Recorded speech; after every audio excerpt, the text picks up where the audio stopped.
이 시간 우리 옆 사람에게 이렇게 인사해 봤으면 좋겠습니다. 주님 안에서 우리는 한 가족입니다. 네, 아멘. 주님 안에서 우리는 한 가족입니다. 혹시 작은 연못이라는 노래를 아시나요?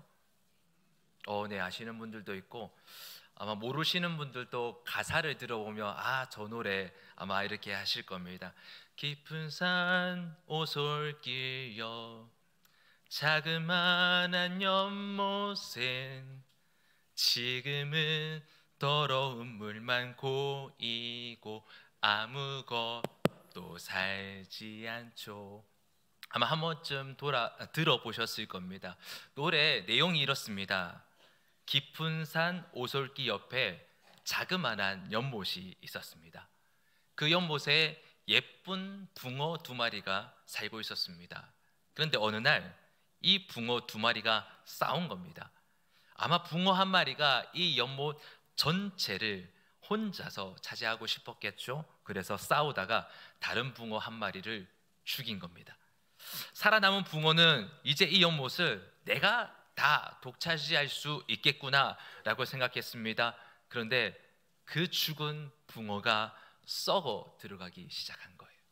그 썩은 살은 이제 연못을 더럽히기 시작했고 결국은 어떻게 되었을까요?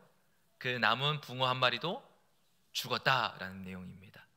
언뜻 보기에는 평범한 노래 같지만 그 내용은 다른 사람과 협력하지 않고 혼자 살려고 하는 사람들을 비꼬는 내용이 담겨져 있습니다.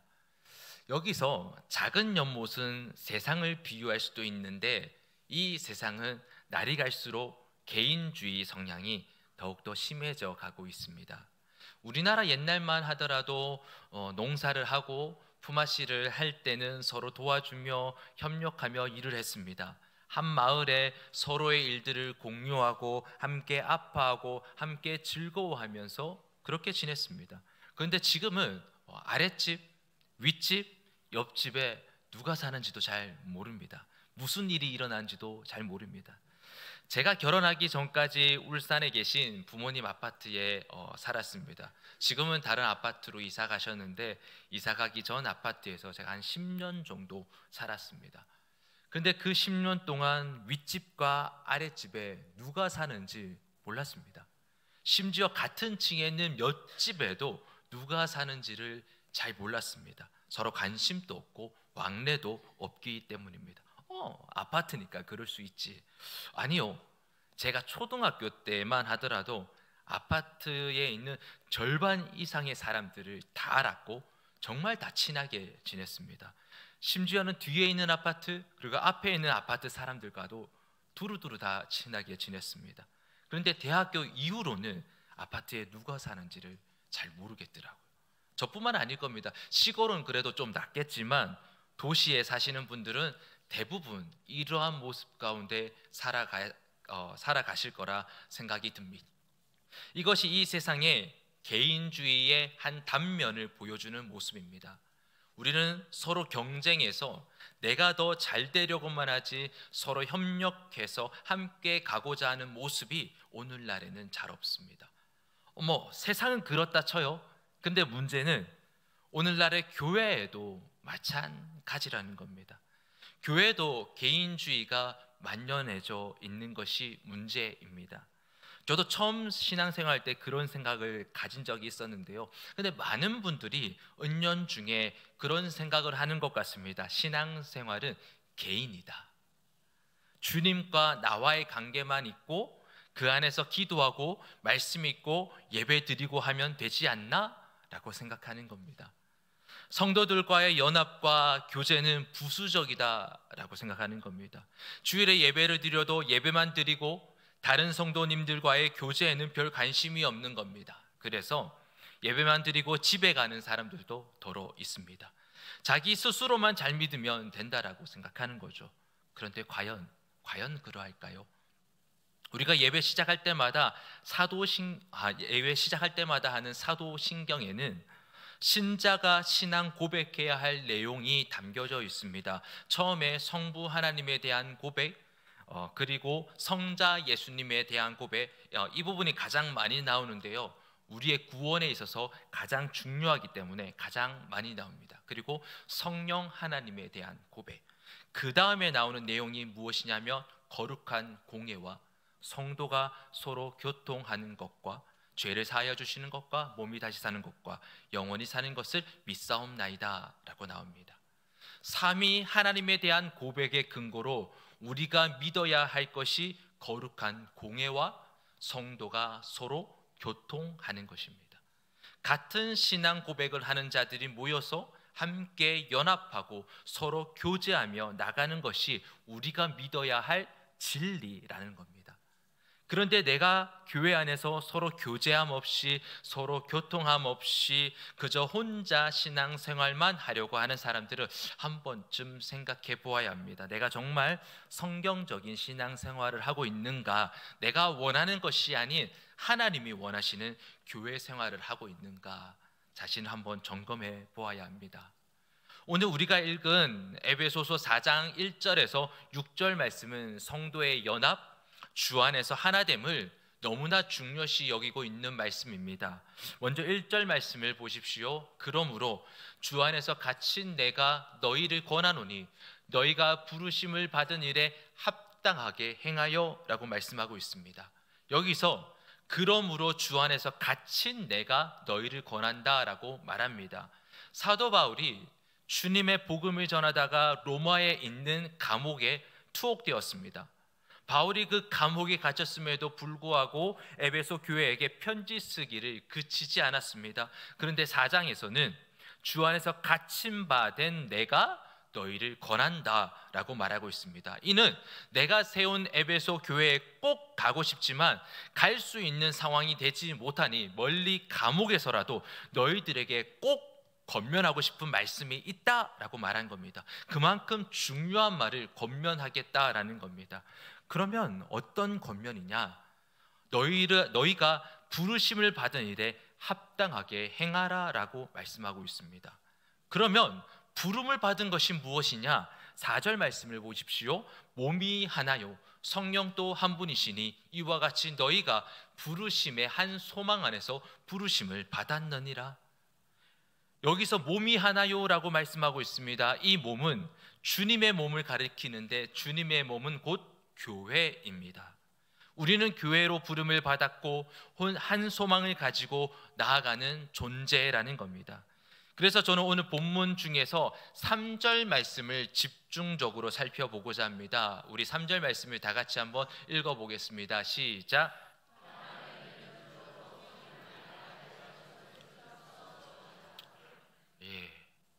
이 한 구절을 잘 이해하기 위해서는 우리는 에베소서 앞에 있는 내용들을 좀 살펴보아야 합니다.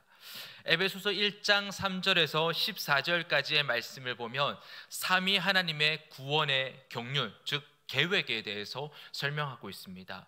성부 하나님이 창세 전에 우리를 예정하셨고, 성자 하나님이 그의 피로 우리를 대속하셨고, 성령 하나님이 우리가 구원을 받은 자라는 것을 도장 찍는 것처럼 인치셨다라고 말하면서 구원의 계획에 대해서 말씀합니다. 왜냐하면 우리가 주님의 몸된 교회로 부르심을 받은 것은 이 구원과 관련이 있기 때문입니다. 이것을 좀 더 이해하기 위해서는 우리는 천지창조 때를 살펴보아야 합니다.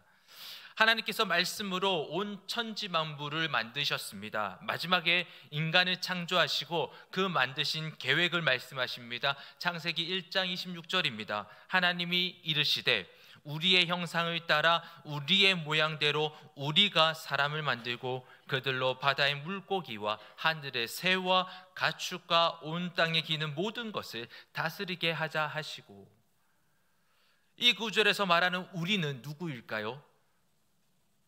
하나님을 가리킵니다. 그런데 왜 우리라는 표현을 썼느냐? 하나님은 한 분밖에 계시지 않을 텐데 여기에 하나님에 대한 신비가 담겨져 있습니다. 바로 삼위일체를 나타내는 단어입니다. 인간의 논리로 다 이해하기 힘든 교리입니다. 삼위일체라는 것은 하나님은 성부, 성자, 성령 세 위격으로 계시나 한 본질을 가지신 한 분의 하나님이시라는 겁니다. 1 더하기 1 더하기 1이 3이 아니라 1로 존재하시는 하나님이십니다. 그래서 창세기 1장 26절에 나오는 우리는 이 삼위 하나님을 가리키는 겁니다.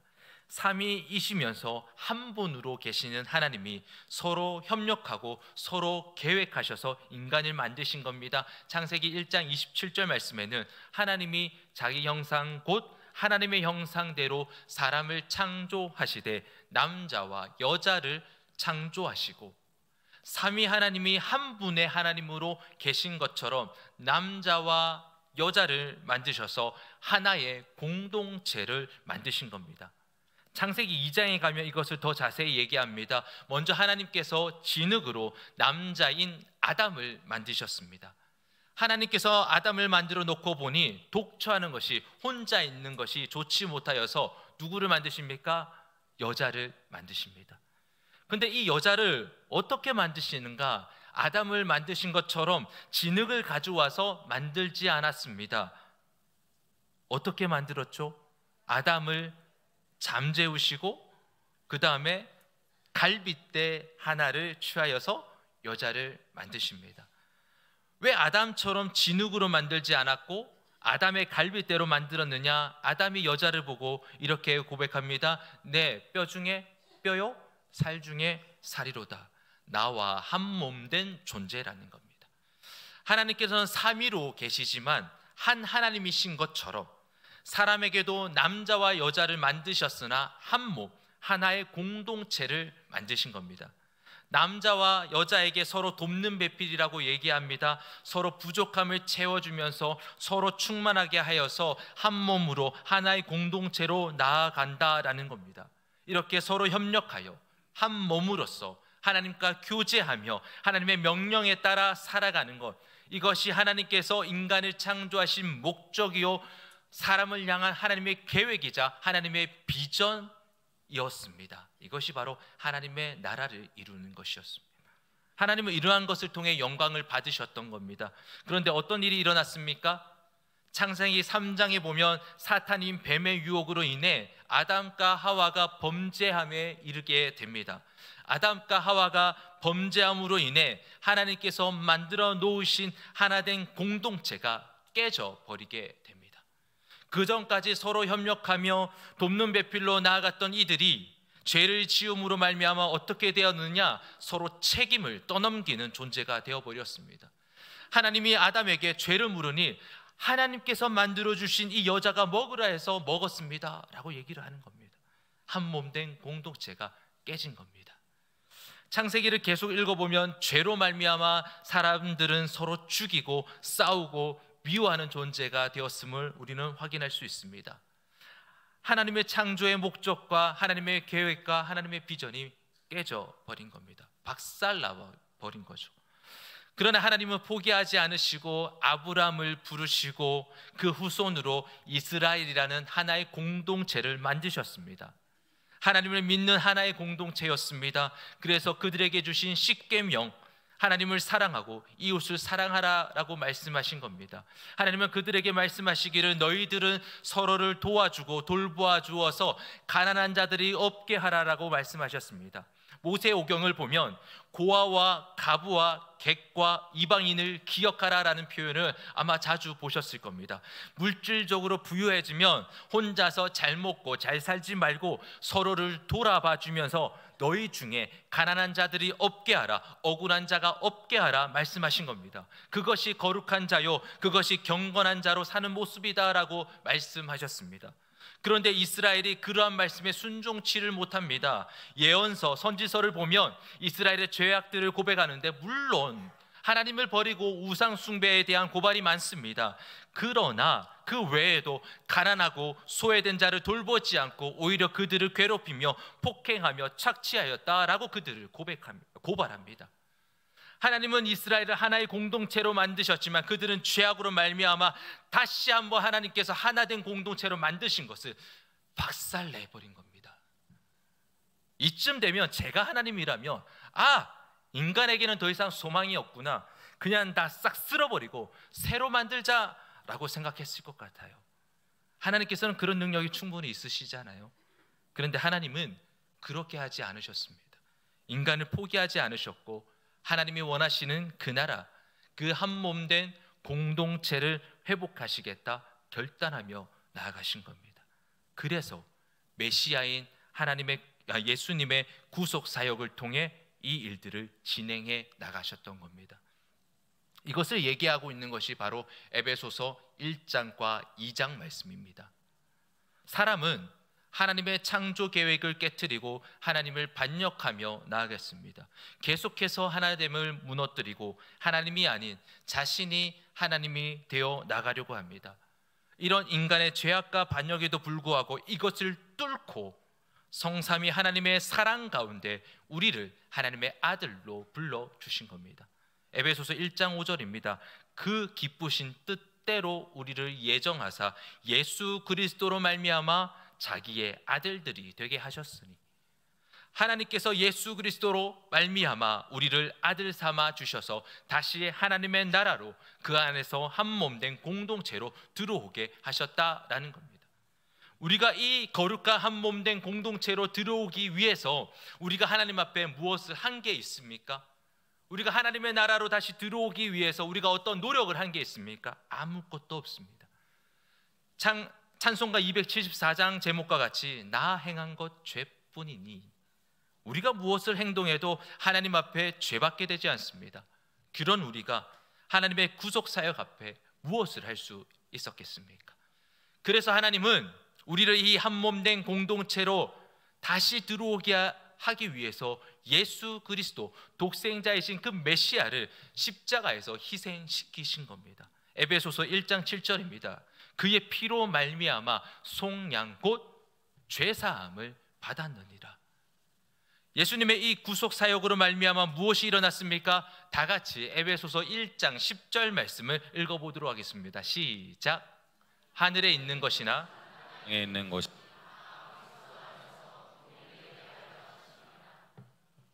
아멘. 인간의 죄악으로 말미암아 온 우주 만물의 일치가 다 파괴되었습니다.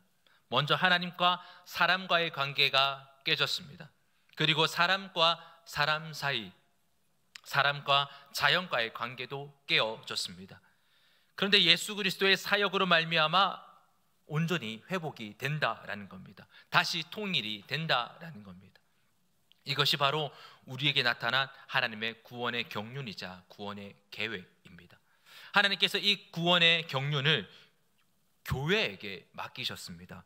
에베소서 3장 9절에서 10절 말씀인데요, 다시 한번 우리 다 같이 읽어보겠습니다. 시작. 영원부터 만물을 창조하신 하나님 속에 감추어졌던 비밀의 경륜이 어떠한 것을 드러내게 하려 하심이라.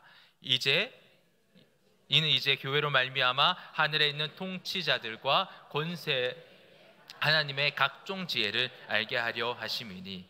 자, 감추어졌던 이 비밀의 경륜, 하나님의 구속 사역을 통해 우리를 다시 하나됨으로 한 몸됨으로 부르는 이 비밀의 계획이 교회로 말미암아 이 세상에 드러나게 된다라는 겁니다. 예수 그리스도의 사역의 결과를 통해서 세워진 것이 무엇이냐? 바로 교회라는 겁니다. 하나님께서 인간의 죄악과 반역에도 불구하고 이 세상을 갈아엎지 않으셨습니다. 심지어 독생자 예수 그리스도를 이 땅에 보내시어 십자가에 피 흘리시고 살찢겨 죽게 하셨습니다. 그로 인해 우리를 깨끗하게 하시고 하나님의 아들 삼아 주셨습니다. 그렇게 하신 이유가 무엇이냐? 바로 교회를 세우기 위해서였습니다.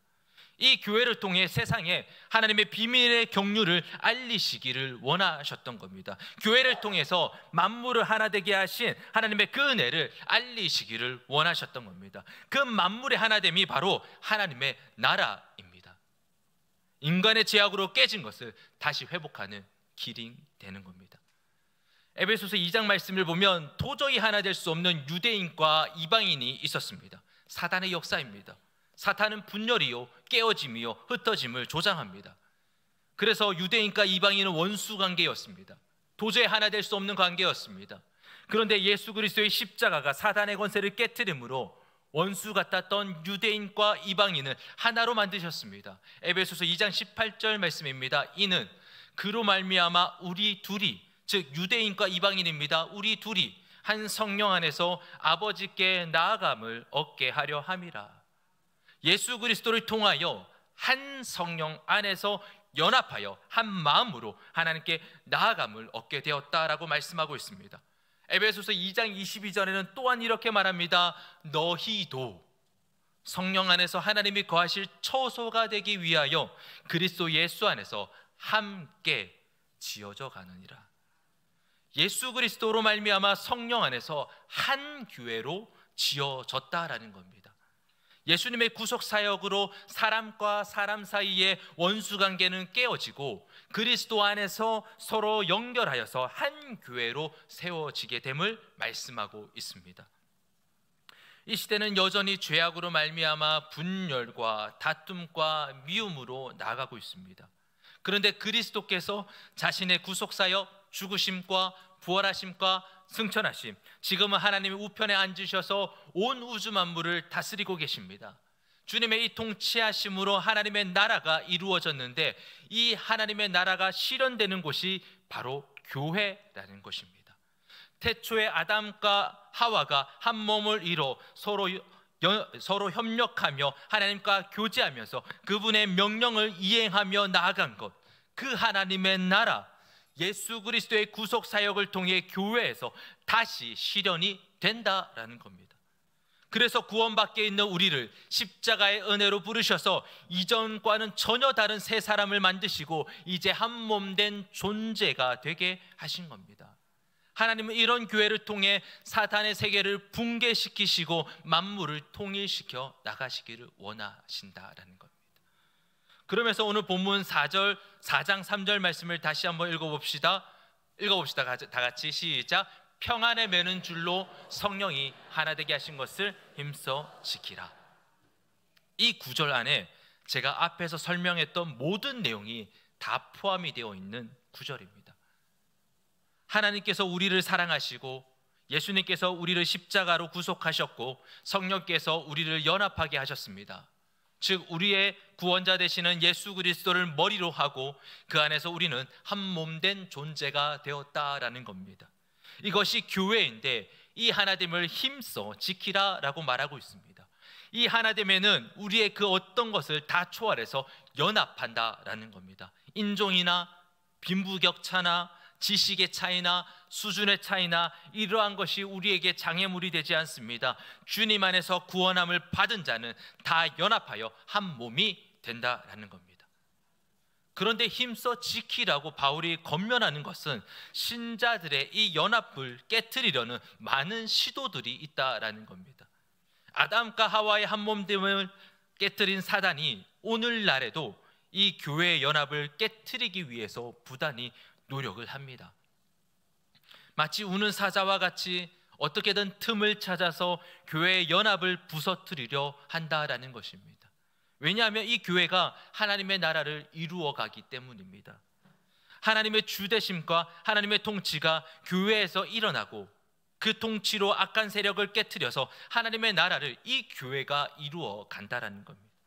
교회에서 하나 된 이 공동체는 세상 그 어디에도 볼 수 없는 그런 공동체입니다. 사단은 이 공동체를 깨트리려고 한다라는 겁니다.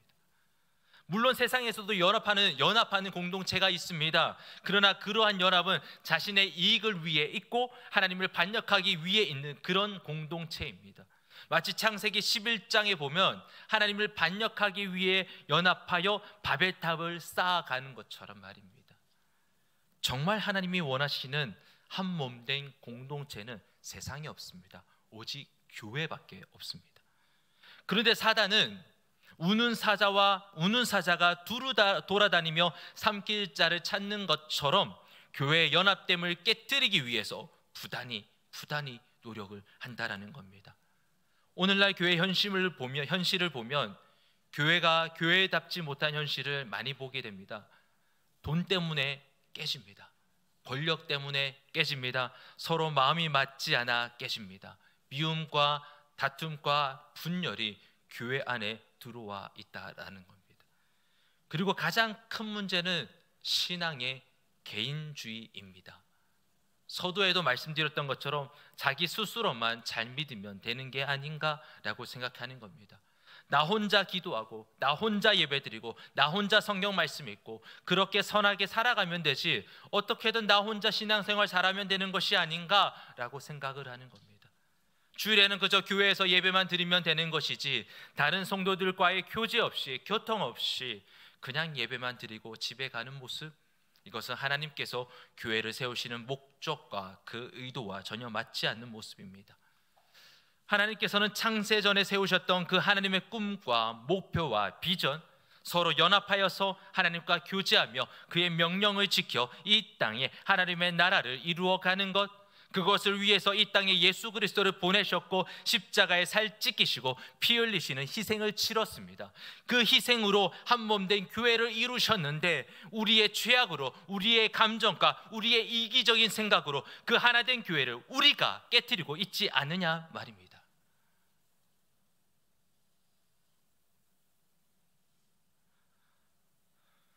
사랑하는 성도 여러분, 우리가 구원을 받은 것은 이 땅에서 그냥 적절히 신앙생활하다가 죽으면 천국 가는 것이다, 이렇게 생각하면 안 됩니다.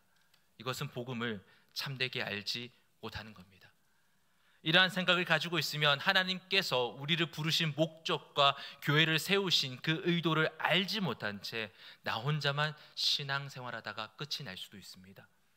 하나님께서 우리를 부르신 목적은 한 몸 된 교회가 되게 하셔서 하나님의 나라의 시련을 이 땅에 보여주는 겁니다. 그래서 오늘 본문 1절 말씀을 보면 너희가 부르심을 받은 일에 합당하게 행하여 라고 말씀하고 있습니다. 사도 바울이 감옥에 갇히면서도 너희들에게 권면할 말씀이 있는데, 그렇게 중요한 말씀인데 너희가 부르심을 받은 일에 합당하게 행하라. 그리고 3절에 뭐라 말합니까? 성령이 하나 되게 하신 것을 힘써 지키라. 사랑하는 성도 여러분, 우리는 교회로서 부름을 받았습니다. 교회로 부름을 받았다라는 것은 먼저 그리스도와 합한 존재가 되었다라는 겁니다. 그리고 그리스도와 합하여 모든 성도들이 그분 안에서 하나 된 공동체가 되었음을 말합니다. 우리는 예수님의 대속적 죽음으로 하나 되게 한 것을 깨뜨리지 않도록 노력하며 나아가야 합니다. 여러분들은 이 하나됨을 위해 힘써 노력하며 나아가십니까? 아니면 내 개인적인 생각과 내 이기적인 생각으로 이 하나됨을, 예수 그리스도의 희생으로 다시 하나 되게 하신 이 교회의 하나됨을 무너뜨리고 계시지 않습니까? 우리는 절대 혼자 신앙생활 할 수 없습니다. 요즘 가나안 성도들이 있다라고 합니다. 가나안을 거꾸로 하면 뭐냐? 안 나가 성도입니다. 교회 나가지 않고 그 어떤 모임도 가지지 않고 혼자서 신앙생활을 하려는 자들입니다. 코로나를 겪으며 유튜브 방송이 활성화되면서 집에서 인터넷으로 예배를 드리고 교회 안 오려는 자들이 생겨나기 시작했습니다. 물론 한때는 교회에서 모일 수 없어서 실시간 예배를 드렸다 하지만 지금은 모일 수 있음에도 나오지 않는 것은 신앙적이지 않습니다. 나올 수 없는, 모일 수 없는 형편 가운데 계시는 분들도 있을 겁니다. 그분들은 어쩔 수 없죠. 그렇게라도 예배를 드리는 것이 하나님께 영광 돌리는 길입니다. 그러나 분명히 나올 수 있음에도 불구하고 그저 유튜브 예배에만 의지하여 예배를 드리는 것은 하나님이 원하시는 모습은 아닙니다. 신앙생활은 절대 혼자 할 수 있는 게 아닙니다. 분명히 한계성을 드러내게 될 겁니다. 교회는 연합해 있어야 합니다. 교회의 정의가 무엇입니까? 교회는 하나님께로부터 부름받아 모인 모임입니다. 즉 공동체라는 의미입니다. 에베소서 1장 23절 말씀에 교회는 그의 몸이니 만물 안에서 만물을 충만하게 하시는 이의 충만함이니라 라고 말하였습니다. 예수 그리스도의 충만함이 교회에 부어져 있다라는 겁니다. 하나님께서는 예수 그리스도의 자원을 교회에, 그것도 한 몸인 교회에게 주셨다라는 겁니다. 이 안에 있을 때 그 은혜를 누릴 수 있게 되는 겁니다. 우리는 한 몸 된 교회에 벗어나서 나 혼자서 신앙생활 하더라도 하나님과의 올바른 관계에 있을 수 있다? 노입니다. 혼자 신앙생활하는 것은 언젠가는 무너져 내릴 수 있습니다. 우리는 연합해 있어야 합니다. 그것이 교회의 성격이자 특성입니다. 하나님께서 교회를 그렇게 태어나도록 만드셨습니다.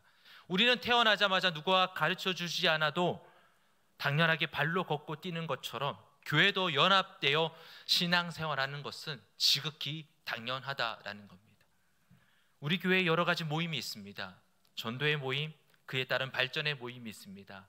자신이 어디에 소속되어 있는지 확인하셔서 모든 성도님들이 이 전도의 모임에, 이 기간 모임에 참여하시기를 부탁드립니다. 물론 어떤 분들에게는 이 전도회가 마음에 들지 않아서 참여하지 않은 분들도 있을 수도 있다라는 생각이 듭니다. 그래도 참여하시기를 부탁드립니다. 우리 몸의 지체 중에 어딘가 다쳐서 마음에 들지 않는다고, 기부스했다고 그것을 잘라버리시겠습니까? 그 상처가 아물 때까지 다른 지체가 도와주고 감싸주어야 하지 않을까요? 물론 어떤 분들에게는 지금 전도회와 기관이 마음에 들지 않을 수도 있습니다. 그럼에도 불구하고 참여를 부탁드립니다. 그리고 하나님께 기도하십시오. 이 기간을, 이 전도회를 하나님을 위한 모임으로 변화시켜 달라고 말입니다. 그리고 이미 기간과 전도회에 모인 회원분들도 우리 모임이 늘 하나님을 향한 모임인지를 돌아보아야 합니다. 우리 기간과 전도회로 모이는 것은 주님의 하나된 몸을 효율적으로 지키기 위한 모임입니다. 그런데 그 모임이 하나님을 향하지 않고 다른 사적 모임과 세상의 모임과 다를 바가 없다며 그 모임은 잘못된 방향으로 나아가고 있지 않을까요? 교회와 다른 성도들을 수군수군하기 위한 모임이라면, 다른 사람을 흉보는 그런 모임이라면, 교회에 대한 불평과 불만을 가진 그런 모임이라면, 그러한 모습들이 예수님께서 십자가의 죽으심으로 말미암아 만들어 놓으신 이 한 몸 된 교회를 깨트리려는 모습이지 않겠습니까? 교회에서의 모임은 하나님을 찬양하고 성도들을 서로 돌아보며 격려하고 때로는 훈계하며 바른 신앙으로 나아가기 위한 모임이 되어야 하는 겁니다. 그리고 우리 교회에서 작년까지 구역 모임, 올해부터 목장이라는 이름으로 매주 모임을 가지고 있습니다. 여러분 이 모임에 잘 참여하고 계십니까? 오늘 본문 3절은 성삼위 하나님을 통해 하나 되게 하신 것을 무엇이라 말합니까? 힘써 지키라 말씀하고 있습니다. 그리고 히브리서 10장 23절 25절 말씀에는 이런 말씀이 있습니다. 우리 다 같이 한번 읽어보겠습니다. 시작.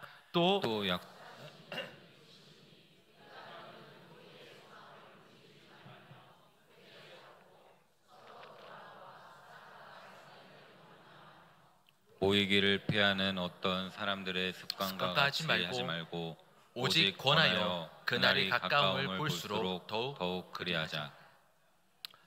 히브리서 저자는 독자들에게 모이기를 패하는 어떤 사람들의 습관과 같이 하지 말라라고 말합니다. 오히려 모이기에 힘쓰고 서로 돌아보고 사랑과 선행으로 격려하며 나아가라 라고 권면하고 있습니다. 그리고 이러한 연합된 모임이 있을 때 우리가 믿는 도리의 소망을 더욱더 굳건히 붙잡고 나아갈 수 있다라고 말씀하고 있습니다. 모이기를 패하지 말라라는 이유가 무엇일까요? 그때 초대교회 당시에 성도의 모임을 가지는 것이 정말 어려운 상황이었습니다. 많은 핍박과 박해가 있었고 심지어 모임이 발각될 시에는 순교를 당할 수도 있는 상황이었습니다. 아마 카타콤을 들어보셨을 겁니다. 어떻게든 모임이 발각되지 않기 위해서 지하 동굴에서 비밀리 예배를 드리며 서로 교제하며 나아갔던 곳입니다. 이때 물고기 모양을 보고 서로 그리스도임을 확인했습니다. 헬라어로 익투스라고 하는데 예수 그리스도는 하나님의 아들 구세주이다. 이 물고기를 보고 서로 그리스도임을 확인하면서 모여서 비밀리에 예배드리고 교제하며 나아갔습니다. 그렇게 박해와 핍박이 힘든 상황이라면 혼자서 신앙생활하는 것이 더 안전했을 겁니다. 들킬 염려도 거의 없을 거니까요. 그런데 이들은 왜 목숨을 각오해서라도 왜 모였을까요? 왜 모임을 가졌을까요? 왜 히브리서 저자는 그런 상황 가운데서도 이 독자들에게 권면하기를 모이기를 패하지 말고 힘써 모이라 라고 얘기를 했을까요? 그렇게 모이는 곳이 바로 교회이기 때문입니다. 하나님이 그러한 의도와 목적으로 교회를 만드셨기 때문입니다. 그리고 그러한 모임 가운데 있을 때 서로를 돌아보고 서로를 협력하며 나아가기에 함께 영적 성장을 이루어 간다라는 겁니다. 나눔 가운데 위로를 얻고, 나눔 가운데 격려를 얻고, 나눔 가운데 용기를 얻어 나간 겁니다.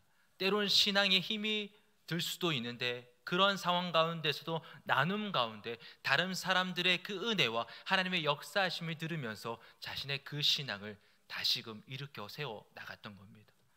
그들이 그러한 이유 때문에 목숨을 걸고서라도 신앙을 위해서 비밀리에 모임을 가졌습니다. 그들이 그렇게 나아갔기에 그 힘든 박해와 핍박 가운데서도 견디고 이겨내며 결국은 승리를 가져갈 수 있었던 겁니다. 히브리서 10장 24절 말씀에 서로 돌아보아 사랑과 선행을 격려하며, 이게 바로 목장 모임의 진정한 취지입니다. 교회는 단순히 주일에만 함께 예배 드리는 것이 교회가 아닙니다. 교회는 성도들이 함께 모여 서로의 일상을 공유하며 한 몸으로 한 가족으로 살아가는 겁니다. 에베소서 2장 19절 말씀을 보면 우리는 하나님의 권속이다라는 표현이 있습니다. 하나님 안에서 우리는 한 가족이 되었다라는 겁니다. 비록 우리가 피를 나누지는 않았지만 예수 그리스도 안에서 우리는 한 가족이 되었다라는 겁니다. 그러니 우리는 옆에 있는 지체를 형제님, 자매님 이렇게 부르지 않습니까? 주님 안에서 한 가족이 되었다라는 겁니다. 그런 의미에서 시작할 때 인사해 보았지만 우리 한 번 더 옆 사람에게 이렇게 우리 인사해 보았으면 좋겠습니다. 주님 안에서 우리는 한 가족입니다. 예, 우리는 주님 안에서 한 가족입니다. 하나님은 이렇게 하나된 교회, 한 가족을 통해서 하나님의 나라를 세상에 드러내기를 원하셨던 겁니다. 죄로 말미암아 인간은 서로에게 죄악을 떠넘기는 존재가 되었습니다. 그러나 주님 안에서 하나된 공동체는 어떻게 나아가는가? 본문 2절 말씀을 보시며 모든 겸손과 온유하고 오래 참음으로 사랑 가운데서 서로 용납하고, 이것이 바로 주님의 몸된 교회 안에서 일어나야 하는 모습들입니다. 세상이 보여줄 수 없는 모습, 교회가 이러한 모습을 보여줌으로써 세상에 하나님의 나라를 알리는 겁니다. 하나님의 살아계심을, 하나님의 살아 역사심을 세상에 드러내는 겁니다. 누가? 교회인 우리가. 사랑하는 성도 여러분, 우리 청평교회가 이런 교회이길 소망합니다. 오늘은 우리가 목장 주일 예배로 드립니다. 그래서 점심을 제공하지 않고 오후에는 목장별로 모여서 예배를 드리고 서로 교제하는 시간을 가지려 합니다. 어떤 분들은 이것을 왜 하노? 평소에도 잘 모이지 않았는데 오늘 오전만 마치고 집에 가야겠다, 이런저런 생각을 가지고 계실지도 모르겠습니다. 그러나 성경은 우리에게 분명히 말합니다. 모이기를 패하는 어떤 사람들의 습관과 같이 하지 말라, 즉 모이기에 힘쓰라 말합니다. 오늘 본문에도 주님의 희생으로 하나 되게 하신 것을 힘써 지키라 말씀하고 있습니다. 점점 개인주의, 이기주의로 나아가는 이 시대, 우리 교회는 주님 안에서 하나 되어 나가기를 힘써야 한다라는 겁니다. 분열과 다툼, 갈등이 만연한 이 시대 가운데 예수를 주로 고백하는 자들이 서로 돌아보고 서로 격려하며 사랑과 선행으로 나아가는 공동체, 그래서 세상에서 볼 수 없는 온유와 사랑과 용서가 넘치는 교회, 그래서 세상 사람들이 오고 싶어하는 교회, 새 가족들이 오고 싶어하는 교회, 우리는 이런 주님의 한 몸 된 교회로서 힘써 지켜나갈 수 있어야 한다라는 겁니다. 오늘 진행되는 목장 모임에 한 번도 빠짐없이 모이기를 소망합니다. 지금까지 한 번도 모이지 못한 목장도 오늘이 기회이지 않습니까? 평일에는 바빠서 한 번도 못 모였다면 오늘은 모일 수 있지 않습니까? 연락하셔서 한 명이라도 모일 수 있으면 오늘 모일 수 있기를 소망합니다. 그렇게 시작된 모임이 언젠가는 그 작은 교회가 될 줄 믿습니다.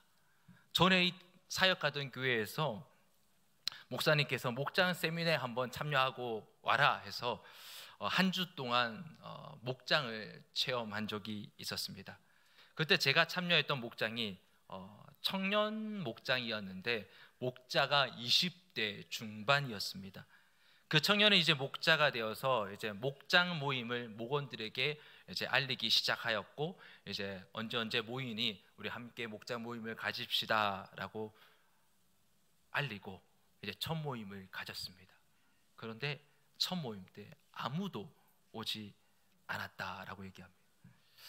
실망이 되긴 하였습니다. 그래도 그 목자는 포기하지 않고 혼자서라도 그 시간에 예배드리고 기도하고 했답니다.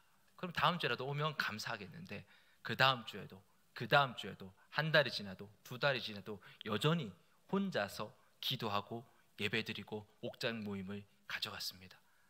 그래도 포기하지 않고 계속 혼자서 그렇게 목장 모임을 가지니 나중에 한 명이 두 명이 되었고, 두 명이 네 명이 되었고, 지금은 그 교회에서 가장 뜨거운 목장 모임으로 모이게 되었다라는 얘기를 그 목자를 통해 듣게 되었습니다. 우리도 못할 게 뭐가 있겠습니까?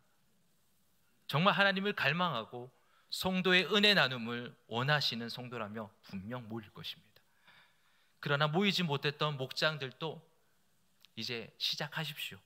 혼자서라도 아니면 가족들과 먼저 시작하십시오. 분명 언젠가는 작은 교회가 되어서 이 세상에 하나님의 나라를 드러내는 귀한 목장이 될 것입니다.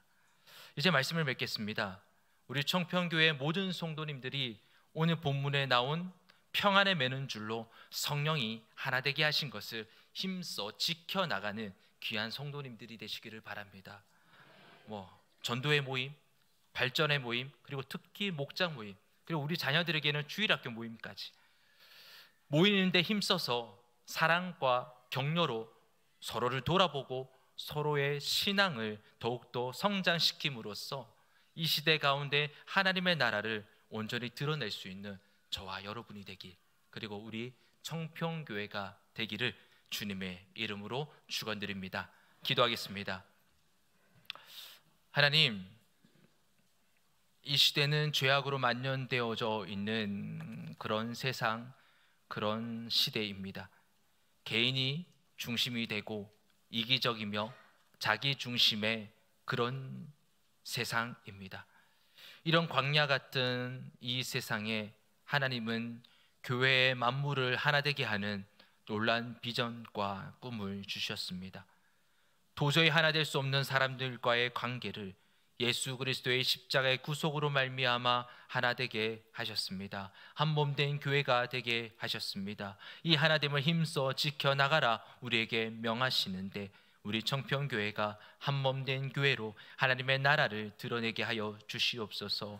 주일학교 각 부서와 각 기관의 모임이 주님을 향한 온전한 공동체로 활성화되게 하시고, 목장 모임을 통해 세상이 나타낼 수 없는 사랑과 선행으로 서로를 돌아보며 온유와 용서와 오래 참음이 넘쳐나는 그런 하나된 교회가 되게 하여 주시옵소서.